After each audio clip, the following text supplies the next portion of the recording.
Hi Virgo, this is Jav. Welcome po sa ating channel. By the way Virgo, this is your timeless reading. Gamitin ang reading na ito bilang gabay lamang. Kung naka-resonate kayo, comment down. Tandaan Virgo, ito ay channel reading. Kunin niyo lang po kung ano naka-resonate sa iyo. This is for you, Virgo.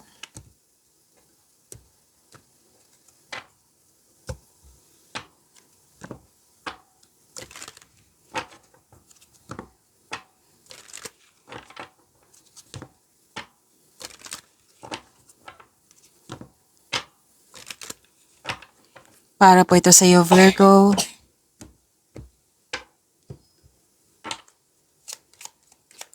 Maraming salamat po sa inyong patuloy na suporta, sa mga nag-donate, sa mga hindi nag-skip ng ads, maraming salamat po. Sa mga hindi pa nag-subscribe, subscribe na po kayo at click bell notification para malaman nyo na may bago tayong video. Para sa mga gustong magpa-reading po, comment po kayo ng personal reading. Again, comment kayo ng personal reading and check my reply sa comment section.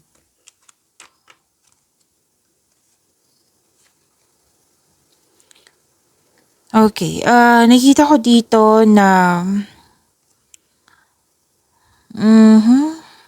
good luck and good karma, things going your way. May recognition, success. Yes, success. Nakikita ko dito na may anong tawag nito? Happiness. And love is blooming, romance, attraction, affection. Yes. And may malalaman kayong sekreto, may usapin tungkol sa teacher, student, education, or di kaya nag-self-study kayo para may makuhang learnings and clarity.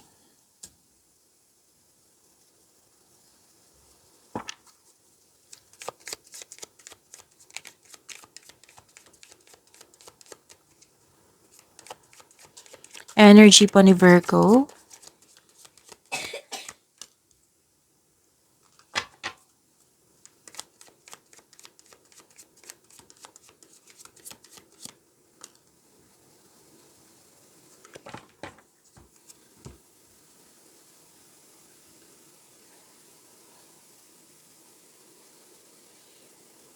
Nagkaroon ng dito, Virgo, conflict. The other day pa to. Conflict or argument pa din sa tao to, bagay or sitwasyon. May pagkawala, paninirang puri or panulokong magaganap. Mag-ingat sa mga sinasabi at ginagawa. At okay. Kailangan mong i-address yung hurt feelings mo. Okay? May nakita kasi akong argument dito. Oo. And pwedeng may toxic kayong kasamahan dyan. Oo. So makinig kayo sa inyong intuition kasi it will guide you away from toxicity.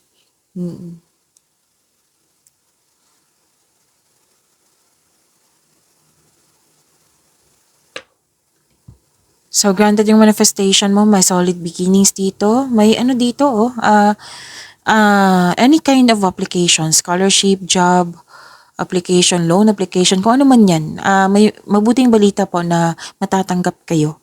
And ayun lang sa inyo, kakasimula lang sa trabaho or sa negosyo at sabi ng yung card dito, patuloy mo lang yung pagsisikap, tutukan mo ito at kasi magkakaroon siya ng self and financial growth.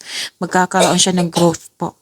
So yun po, claim nyo po. And maging bukas din kayo sa mga advisor, mga teacher, student, what I meant teacher, mentor, coach, wiser, oo. Sa mga nakakatanda sa iyo na may well-experienced na sa buhay, makatulong po sila.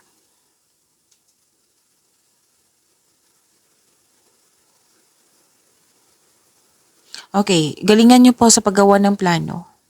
Sabi ng iyong card. Kasi para magtagumpay ito. I think this is about your career and money. Oo.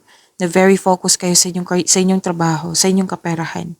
Tapos, sinabi ko kanina, di ba, na may education, may nag-self-study, di ba? Lumabas din dito sa, tarot card na dine-develop nyo po yung hobbies nyo, yung skills nyo para magamit nyo pandagdag income.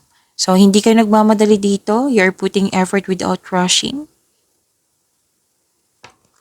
By the way, kung may naulit na mensahe, Oo, like for example, nanood kayo sa monthly, weekly, daily nyo at dito din. Yan po yung pinupush ng card sa inyo na kailangan yung bigyan ng atensyon, solusyon at aksyon kung maaari po.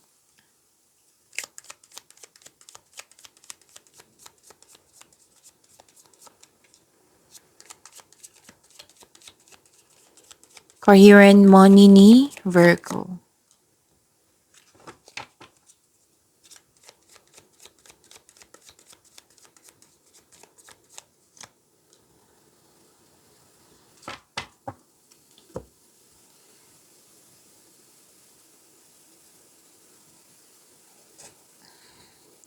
Satisfaction and abundance. Ang ganda ng dalawang card na ito sa career and money niyo po, Virgo.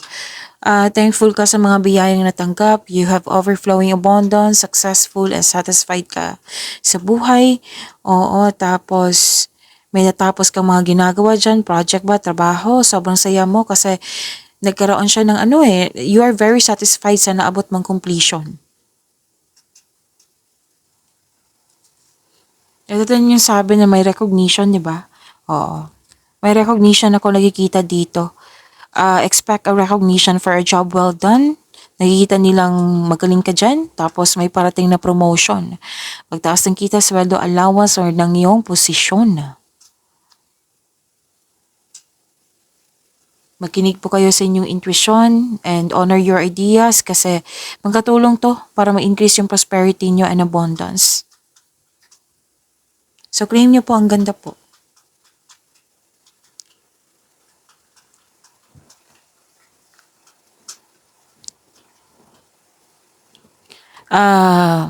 May parating na job opportunity which is sinabi din dito or any kind of opportunity na naka-align sa inyong career and money. Andito rin sa dalawang card mo dito na may promotion. Oo. Ito ay pagtaas ng yung magkakaroon siya ng financial growth and stability. Yes, claim nyo ha, ang ganda ng cards mo. Ang ilan sa inyo mag-pursue ng career that will offer more stability and abundance. May parating na blessings, gift from the universe, yung opportunities or unexpected sum of money. Nagbigay ka ng aksyon para ma, magkaroon ng increase sa inyong kaperahan. Ang pagbabago na ito ay may unlimited growth towards to your finances. So claim nyo, dalawang card kasi nagsabi dito na may abundance po.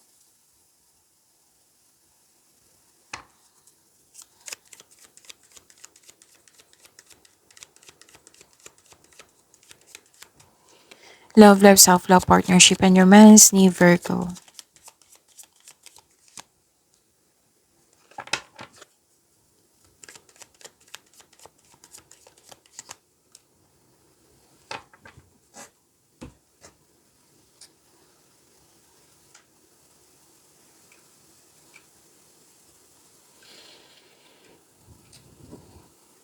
Virgo, nakita ko dito na ang sa mga single dito na hindi pa handa na pumasok sa isang relasyon kasi may trauma sa nakaraan. Kumbaga, hirap sa'yo na magtiwala muli. So, ang sabi ng card dito, fix yourself. Kailangan ng forgiveness in order to move forward. Oo, so give up your worries. Pwede din na may nagawa or may nasabi na hindi maganda yung person mo or yung taong malapit sa'yo. So, you have to forgive yourself, the situation, or yung tao. So, may nabasa ako sa comment section I don't know kung anong sign yun na regarding sa hindi paano ko siya mapapatawad na hindi naman siya humihingi ng tawad. Ang sabi kasi dito na wag mong hintayin na kasi trauma So, pwedeng you're not ready na kausapin siya. Pwede mong patawarin siya through your mind and heart. Gagawin mo to para sa iyong sarili, para magkaroon ka ng inner peace. Again, this action is for yourself. Kung kaya mong kausapin siya, then go ahead. Pwede mo naman siya hindi siya kausapin, mag-email ka, mag-message ka, kung gusto mo, kung kaya mo. So let the past go. Mag-focus kayo sa mind healing instead of suffering.